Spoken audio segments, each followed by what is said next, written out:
Hello, and welcome to the RBV25 Show. You know, let's just get that chair right.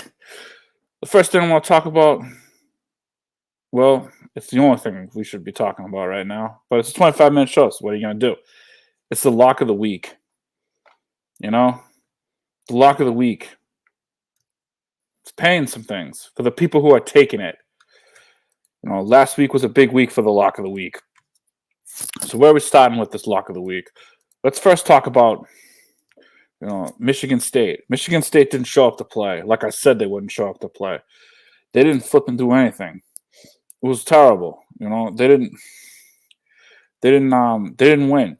They lost to Washington, and they should have lost to Washington because they played like trash. And the fact of the matter is that Washington took them out, and the people won. And that's what's important about the lock of the week. The second part of the lock of the week was the Patriots. I had the Patriots losing, and I had Miami beaten by 2.5, 3 points. Hey, Dolphins covered. As a New Englander, yeah, it was tough to see, but Robbie V made the tough call. He told you to bet the Dolphins, and they hit. So I hope you're all enjoying the steak dinners that the locks of the week bought. And if you didn't jump on the lock of the week, well, I can't help you. I can only maybe empathize, whatever. But I don't, the lock of the week's rolling. And that's all that needs to be said. So for tonight's show, we're going to cover college football. We're going to cover the NFL. We're also going to cover the dopes of the day and the wonks of the week. And, we're going to have some nice, viewer letters that, are coming in from coast to coast. The people love it. So let's get to it.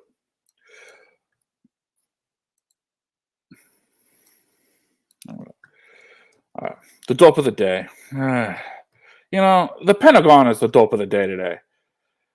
As many people might have heard, they lost an $88 million F-35 jet.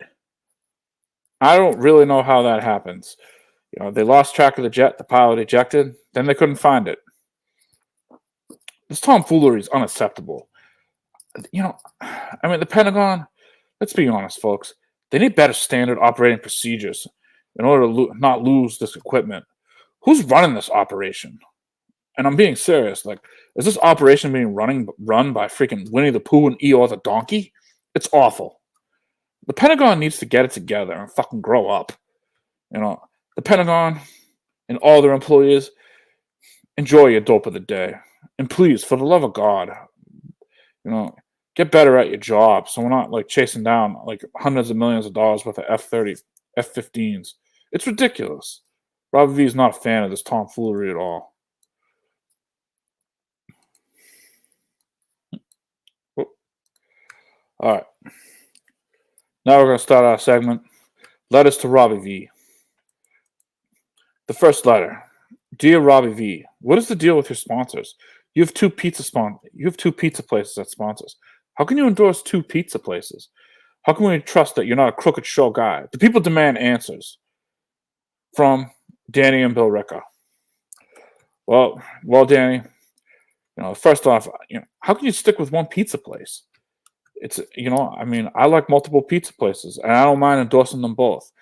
Alumni is more of my nightlife spot. I go in, I have a few cocktails with the boys, and then I get pizza, and the pizza's freaking delicious.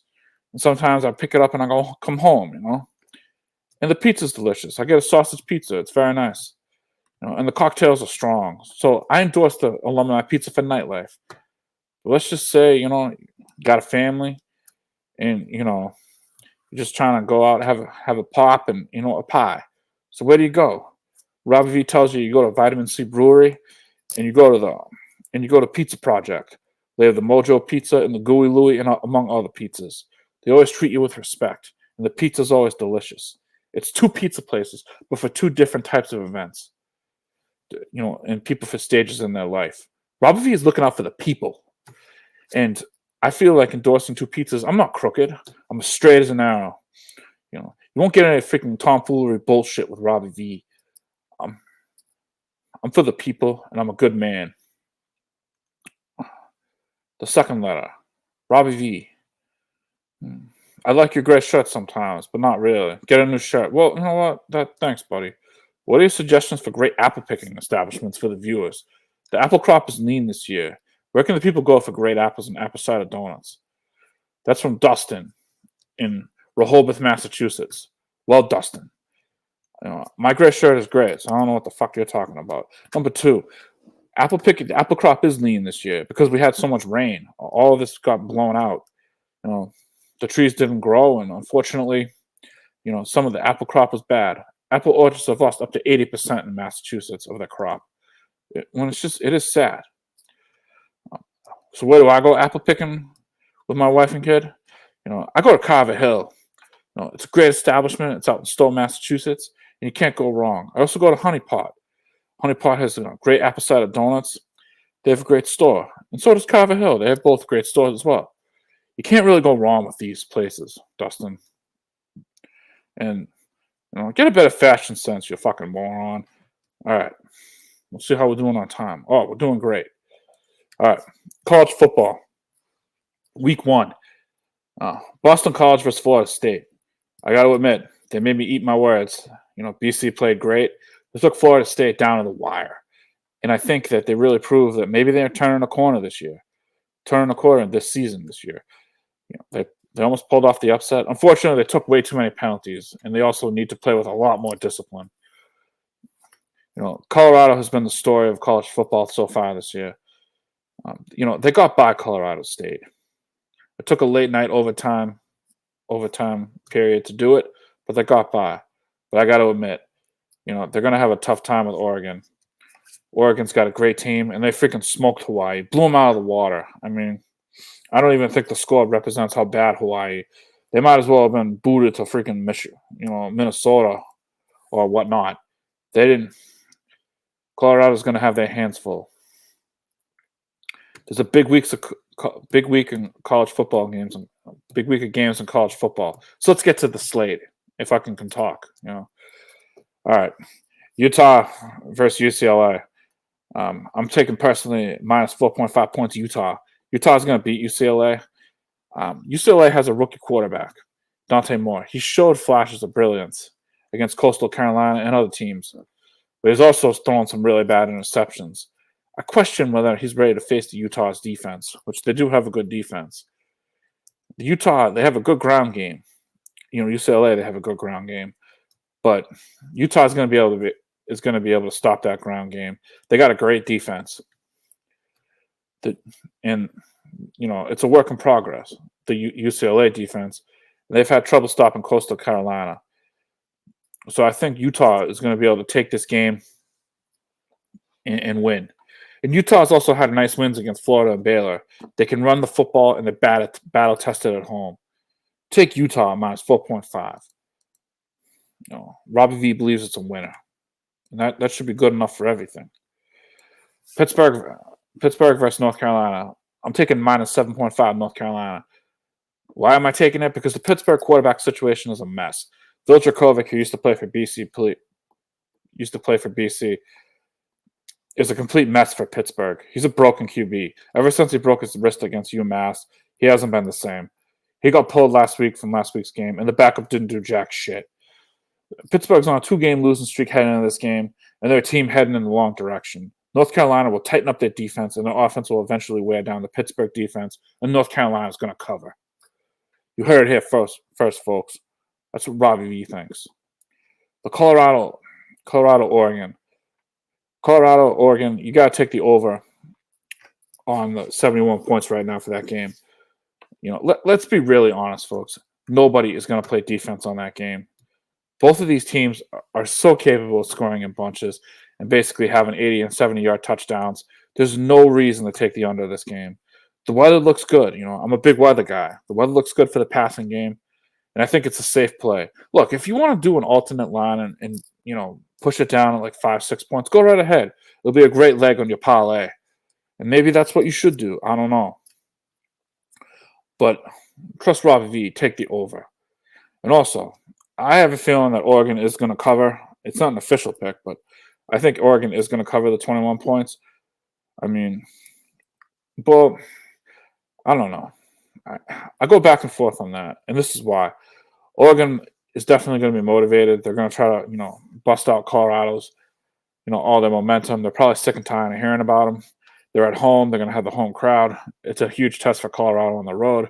So you could say negative 21.5, they could easily cover that, especially because Colorado's defense isn't exactly the best. But on the flip, Colorado has a great offense. They definitely can keep up with the Oregon offense, and their defense might slow down Oregon to keep it close. So I wouldn't play the total of this game. Shahir Sanders is playing out of his mind right now, and I think one of the reasons why Colorado had problems with Colorado State is they were looking ahead to play to play in Oregon. It's probably going to be one of the most watched college football games in a while, and I'm really looking forward to it. So, again, my pick is on the over 71, and I'm not really sure you should take the points on this game. It just, the value isn't there, folks, and I'm all about value. I'm all about making money. So, there's no reason to do it. There's no reason to take it. All right, let's get to my lock of the week. Lock of the week is Duke UConn. Duke is currently being favored by 21.5 points. You take Duke.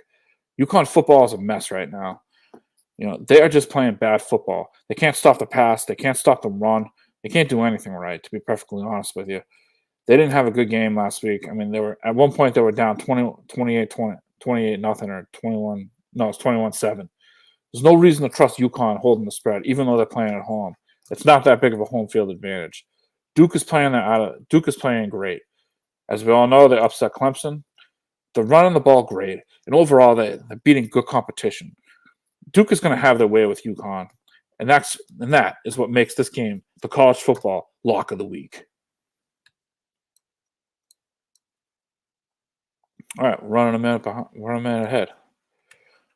So I want to, before we start off on our NFL picks and news and all that, I want to talk about the Dale Mooney tragedy.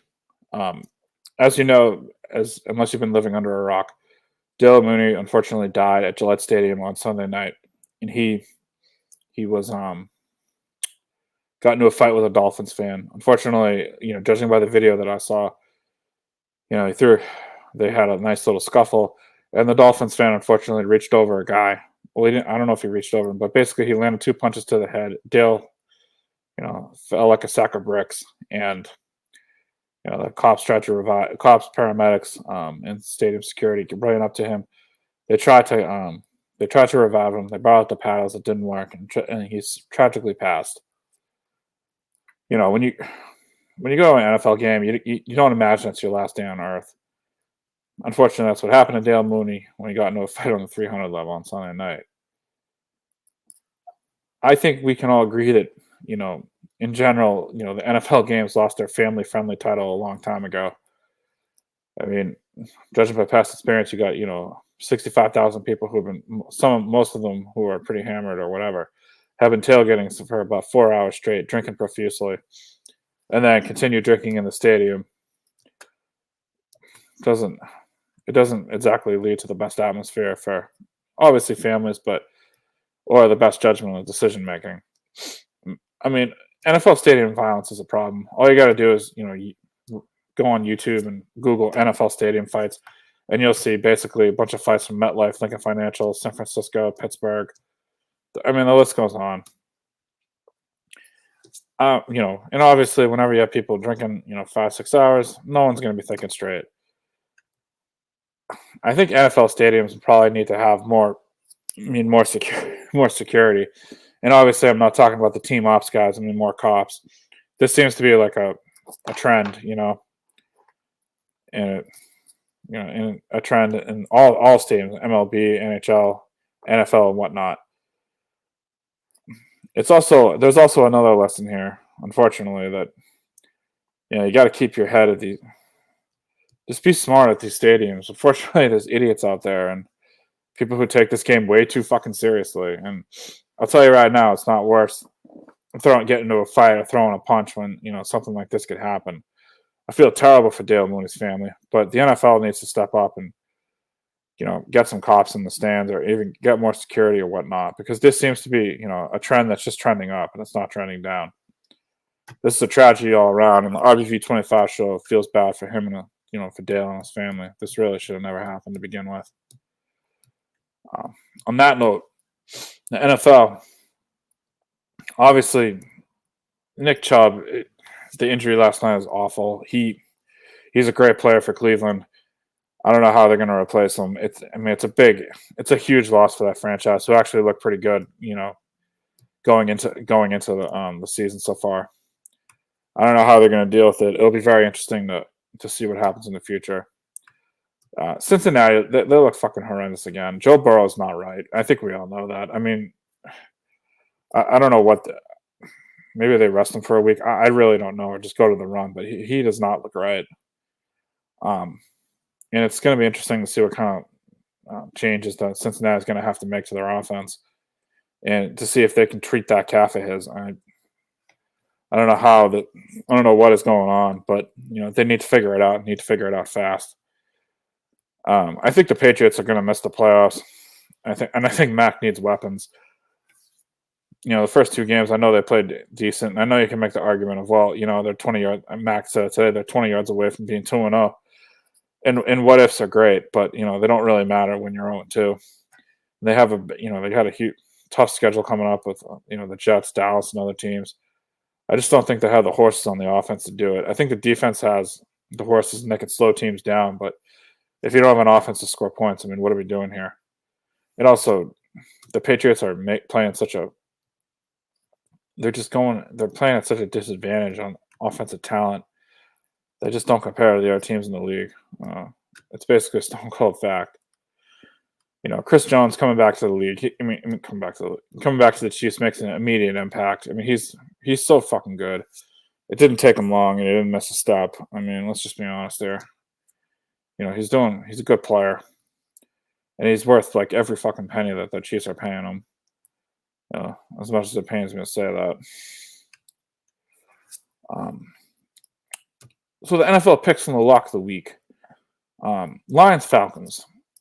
It's the spread's -3. You take the Lions -3. The Lions have a better offense and defense than the Falcons. That's just straight up truth. They have a great running game. That was on display on Monday night on Thursday night 2 weeks ago when they beat the Chiefs. And the Lions running game is a force to be dealt with. You take the Lions for this game. The spread is just low and it just makes too much sense. So win some money and take the Lions. For Steelers Raiders, you take the Steelers +1. I know the Steelers aren't having the best season, but the Raiders are just a joke. The Raiders haven't done anything good this season. Josh Jacobs can't get going. Devontae Adams isn't. He just took a huge hit. He was almost in the concussion protocol. I can't imagine he's going to be 100% on Sunday. And the Steelers are going to be riding high after a great win in Cleveland. TJ Watt's probably the best defensive player in the league. There's really no. The guy can change games. He single-handedly won the game last night with his fumble return against Cleveland. And he's just unbelievable. Pickens, their wide receiver, had a great game. And I think, in all honesty, Robbie V thinks this is a great spot to take the Steelers. So I like it. Ravens Colts. -7.5 is the lock.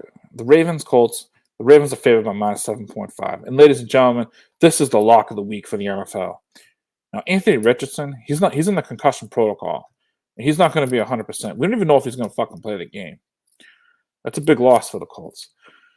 They're going to be playing on the road in Baltimore. M&T Stadium is a tough place to play. I think, I don't know if the Colts are battle-tested enough to get in there and really make some hay. The Ravens defense is going to shut down the Colts offense, and the Ravens offense is going to be able to move the ball no problem against that defense. And you want a little tip of the day for player parlays? Zay Flowers and Mark Andrews are going to have a great day against the Colts defense. It's the Robbie V lock of the week. And I hope that you all take it because it's a lock of the week. Thumbs up. Let's talk about the MVPs.